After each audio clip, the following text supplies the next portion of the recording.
চা দোকানে বসে বসে বিড়ি খায়, চা খায় এক হাতে, বিড়ি খায়, আর এই দোয়ার ভিতরি দিয়ে না ভালো মানুষ তো নাই, তো নাই ভালো মানুষ তো নাই। কি ধরনের চাচা ভালো মানুষ বলতে? মানে এরকম বিড়ি খাওয়াই না নাকি? আপনি কি বুঝাইতে চাইতেছেন? আপনি কোন ক্লিয়ার করে ভালো মানুষদের নাই, আমিও মানলাম, কিন্তু কোন ধরনের? মানে এই যে আরে এই যে আমার মতো আল্লাহর রহমতে বিড়ি খায়, বন খায়, চা খায়, টেলিভিশন চায়, এরকম ভালো মানুষ তো সমাজে দেখতেছি না। কই না, আরো তো লগে বহুত লোক বয়ে রয়েছে, আপনি দেখেন না কই? আর যদি বলেন না এরম না, কথা বোঝেন না, এগরে বুঝাই নাই আমি, তো কারে বুঝাইছেন হেডা কোন? বলে তো আল্লাহকে মানে যারা, সেজদা দেয় যারা, হালাল খায় যারা, আল্লাহর ইবাদত করে যারা, আল্লাহর হুকুম মানে যারা, এরকম ভালো মানুষ নাই। খোদার কসম আছে, আপনি আমার লগে আসেন, আমি ডর্জনে ডর্জনে আপনারে দেখাবো। আপনি তাহাজ্জুদ পড়েন না, লোক দেখবেন, আসেন আমার সাথে। আপনি হালাল 1 টাকা জীবনে হারাম খায় না এমন লোক দেখবেন, আমার কাছে আসেন, আমি দেখাই। এদেশের কওমি মাদ্রাসাগুলোর মধ্যে রাতের 4টা বাজে আপনি গিয়া দেখেন, হেফজখানাগুলোর মধ্যে আপনি দেখবেন শত শত ছাত্র মুসলমানের 8 বছরের 10 বছরের বাচ্চা আল্লাহর কোরআন নিয়ে, রাসূলুল্লাহ সাল্লাল্লাহু আলাইহি সাল্লামের হাদিসে নবীজির আমল, তাহাজ্জুদ পড়ে আল্লাহর কোরআন নিয়ে হাফেজ সাহেবের কাছে সবক দেওয়ার জন্য হেফজখানায় রাত 4টায় গোটা পৃথিবী যখন ঘুমায়, মুসলমানের 10 বছরের বাচ্চা তখন আল্লাহর কোরআন নিয়ে বসে। খোদার কসম এরা এই জমিনের সর্বশ্রেষ্ঠ ভালো মানুষ। আপনি ভালো মানুষ চিনেন না? মানে ভালো মানুষ হেনে না গিয়ে চাইবেন? আপনি ভালো মানুষ তো সাদোয়ানে বইয়া, বন্দোয়ানে বইয়া, অটোত বইয়া, সিনজিত বইয়া, আপনি মেলের মধ্যে, বিয়ার দাওয়াতের মধ্যে এনে গিয়ে হাবড়া কয় ভালো মানুষ নেই। ভালো মানুষ থাকবে না কেন? ভালো মানুষ আছে বলেই সূর্য উঠে, চাঁদ ওঠে। খোদার কসম আসমান এখনো জাগাত আছে ভালো মানুষের কারণে, জমিন এখনো এভাবে আছে ভালো মানুষের কারণে। সিটার বাটফারের লাগিয়া, সুদখোর, ঘুষখোর, বাটপার, এই নারী লোভী, জিনা ব্যভিচারকারী, উলঙ্গ ছবি দেখে যেসব যুবক, মুসলমানের এই নাফরমান সন্তান, বেহায়া বেপর্দা হাঁটে চলে যে সমস্ত নারী, এই সমস্ত অসভ্যদের কারণে সূর্য ওঠে না। সূর্য ওঠে আল্লাহর কোরআন পড়ে সেজদা করে যারা, তাদের কারণে। বেটা, আরে তোরা যারা নামাজ পড়স না ছেলে, তোদের কারণে রিজিক মেলে না। আমাদের বরকতে, আমাদের বাচ্চাদের বরকতে, আল্লাহর কোরআন পড়ে যারা, তাদের বরকতে তোরা ভাত খাস। বেটা, এটা মনে রাখো বেটা। হ্যাঁ, এই আল্লাহর কোরআন পড়ে যারা, সেজদা করে যারা, 5 ওয়াক্ত নামাজের সেজদা যাদের কপালে আছে, তাদের জন্য সূর্য ওঠে। হ্যাঁ, আপন মা বাপ বেঁচে থাইকা এত বড় 16 বছরের ছেলে মিয়া 1 ওয়াক্ত নামাজ পড়ে না। আমনের বাপের জন্ম বৃথা, আমনের ফুতের জন্ম বৃথা। কিত্তে নাইছেন দুনিয়া, পাঙ্গাসার তেলাফিয়া খাইতেন? হ্যাঁ, ফার্মের মুরগার কক মুরগা, এটার নাম জিন্দিগি। বেটা, ছেলেদের চেহারা দেখেন না? আপনাদের সন্তান না এগুলো? এগুলো রংপুরের ফোলাফাইন, কথা বলেন না কেন? এগুলো নর্থ বেঙ্গল থেকে আইছে ছেলে পেলে। এখানে যে সমস্ত বেনামাজি, এই অপদার্থ, এই অসভ্য, আজকের দিনে যে 1 ওয়াক্ত নামাজ পড়ে নাই, এতক্ষণ যাবত এই চতুর্দিকে যে সমস্ত ছেলে মোবাইলে ছবি, নাচ, গান দেখলো, এই অসভ্য কেমনে মুসলমানের ঘরে গিয়ে এখন ঘুমাবে? তার বাপ কই?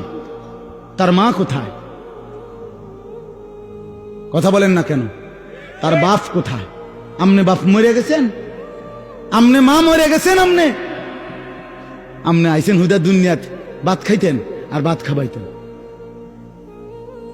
আমার বাপ থাকলে ঠিকই, আমার বাপরে আমি জীবনে একদিন বলছিলাম, একবার, আব্বা আমি এই মাদ্রাসায় পড়তাম না, আমার আরেকটা মাদ্রাসায় ভর্তি করান। একটা কারণে বলছিলাম, আমার আব্বা বলছিল, ফুত পরের বেলা ভাতের লোকমা আমার ঘরে ধরো না। খোদার কসম,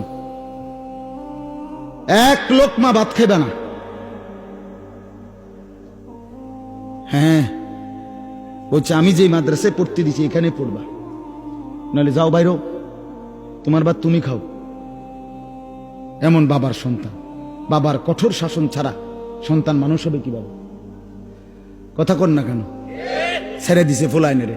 16 বছরের ছেলে, 18 বছরের ছেলে, 14 বছরের ছেলে, তার সময় না ফুলাইনের লগে সারা দিন সারা রাত মোবাইলে উলঙ্গ ছবি, নাচ গান, প্রতিবন্ধীর মতো পাগল, সুস্থ না, মাতালের মতো হাসে, ঠ্যাঙ্গাল গিদে, এতেরে লাথি মারে, এতেরে থাপ্পড় মারে, এতে চুল ধরে টানে। তুই তো পাগল বেটা, তুই তো তারসিরা বেটা, তুই তো মাতাল বেটা, তোর তো ডাক্তার দেখা দরকার।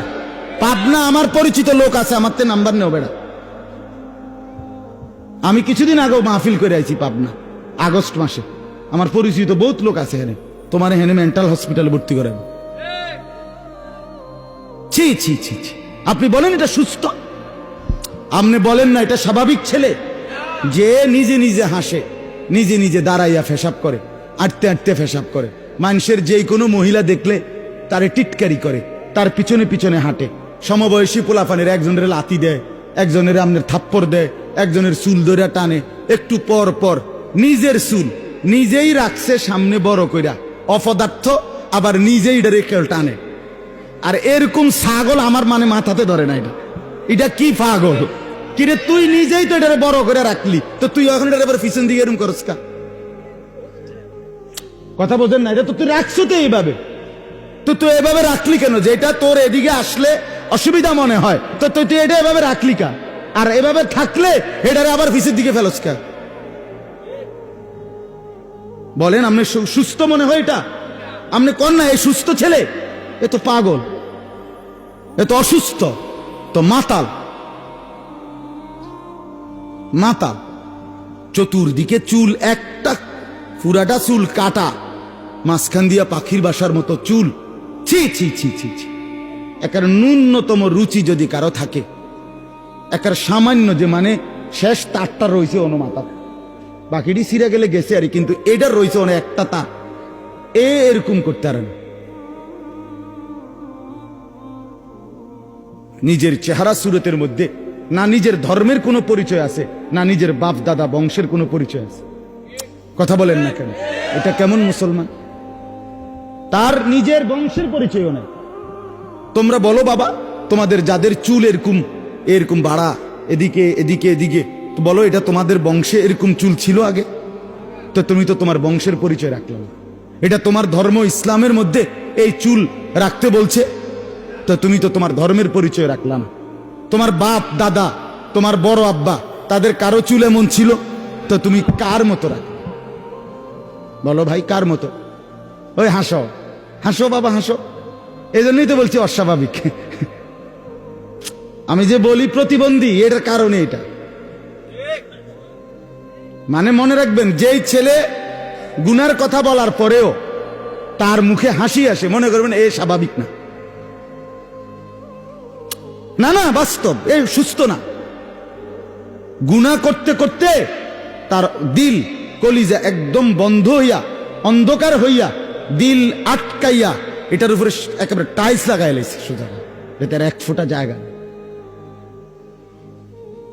হ্যাঁ, এই হলো আমাদের ছেলেদের হাল। আপনি হাজার বলবেন, শত শতবার বলার পরেও সে বুঝতেই চায়। অথচ আজকে ইহুদিরা, ইসরায়েলের বেঈমানরা, এই বেঈমানদেরই এই কাটিং চুল। আমার সন্তানেরা, আমাদের ছেলেরা, ছেলে মুসলমানের রং ঢং, চলাফেরা, কাটিং সব বেঈমানের। আহ, ফুত আমার নিয়ে গেল কাফেরে, নিয়ে গেল ইহুদিয়ে, নিয়ে গেল খ্রিস্টান। আহ, এর চাইতে বড় দুঃখ আর কি হইতে পারে বাবা? তোমার বাবা মুসলমান, মা মুসলমান, তুমি দুধ খাইছো মুসলমান মার দুধ, তোমার রক্তে মুসলমান। নবীজির এক মহিলা সাহাবী, ওনার ছেলেকে, রাসূলুল্লাহর সাহাবী, ছেলেটাও সাহাবী, 16 বছর বয়সী, ওনাকে কাফের বেঈমান ধরে একটা একটা শরীর টুকরা টুকরা করছে, হাত পাও কাইটা টুকরা টুকরা করে পিস পিস করে ছুঁড়ে ফেলে দিছে। ওনাকে এইভাবে মারছে, শহীদ করছে। শেষ পর্যন্ত, মৃত্যুর আগ মুহূর্ত পর্যন্ত, যতক্ষণ মুখ দিয়া কথা বলতে পারছে, উনি শুধু বলছে যে মুহাম্মদ আল্লাহর রাসূল, নবীজির কথা বলে গেছে। ওই মার কাছে মদিনায় এই খবর আসছে, মা তোমার সন্তানকে কাফের কাইটা টুকরা টুকরা কইরা একেবারে বুটি বুটি গোস্তের টুকরার মতো বানাই লাইছে, বানাইয়া ছুঁড়ে ফেলে দিছে। কিন্তু তোমার সন্তান একবারও নবীকে বলে নাই। খোদার কসম আমরা নিজে হাদিসে পড়ছি, উম্মে আম্মারা ওই মহিলার নাম, ছেলেটার নাম হলো হাবিব ইবনে যায়েদ রাদিয়াল্লাহু তাআলা আনহু। মা তখন চিৎকার দিয়া বলছে, লিহাদাল ইয়াউমি আরদাতুহু, আল্লাহর কসম এই দিনের জন্যই আমি আমার সন্তানকে বুকের দুধ খাওয়াইছি। আমার সন্তান আমার দুধের হক আদায় করছে। ছেলেরা, তোমাদেরকে বলি বাপ, তোমার মা তোমারে এই জন্তু জানোয়ারের মতো চুল রাখার জন্য দুধ খাওয়ায়নি। কাফের আর বেঈমানের মতো চলার জন্য তোমারে মা 2 বছর কষ্ট করে দুধ খাওয়ায়নি। সারা রাত উলঙ্গ ছবি আর নর্তকীর নাচ দেখার জন্য তোমারে মা কোলে পিঠে করে মানুষ করে না। আমার একটা 2 বছরের মেয়ে বাচ্চা আছে, 2 বছর বয়সী ছোট। আমার সেই মেয়েটাকে তো আমি দেখি রাতের, বিশ্বাস করেন, রাতের যদি 3টাও বাজে 2টাও বাজে, আমার ড্রাইভাররে জিজ্ঞাসা করি, যত রাতেই হোক আমি না যাওয়া পর্যন্ত আমার এই বাচ্চা ঘুমায় না। তাই এইভাবেই তো বাচ্চারে বুকে নিয়ে অনেকক্ষণ আদর করে তো আমি আমার সাথে ঘুমাই। তাহলে এইভাবে তো প্রতিটা বাপ মা ছোট বাচ্চাটাকে কত শত চুমা দিছে। কোন আমনের ছেলেটারে ছোটবেলায় কত লক্ষ চুমা দিছেন, কতবার জড়াইয়া ধরছেন, কত আদর করে তারে মানুষ করছে। আজকে কাফের বেঈমান, তুমি তার মতো সাজবা, তার মতো চলবা ফিরবা। মার মর্যাদা, বাবার মর্যাদা, বংশের মর্যাদা, তোমার ধর্মের মর্যাদা, তোমার কোরআনের মর্যাদা, তোমার ইসলামের মর্যাদা, তোমার নবীর মর্যাদা কিচ্ছু তোমার কাছে থাকবে না যুবক। আহা, তুমি নারীর কাছে জীবন উৎসর্গ করে দিলা, এই ছবি দেখতে গিয়ে জীবন শেষ করে দিলা, নর্তকী আর উলঙ্গ নাচ দেখে জীবন উৎসর্গ করে দিলা। আহা, তোমারে বুঝি এই এর জন্য বানাইছে? এটা কেমন কথা ও বাপ? আপনারা আপনাদের ছেলেদেরকে ফিরান বাপ।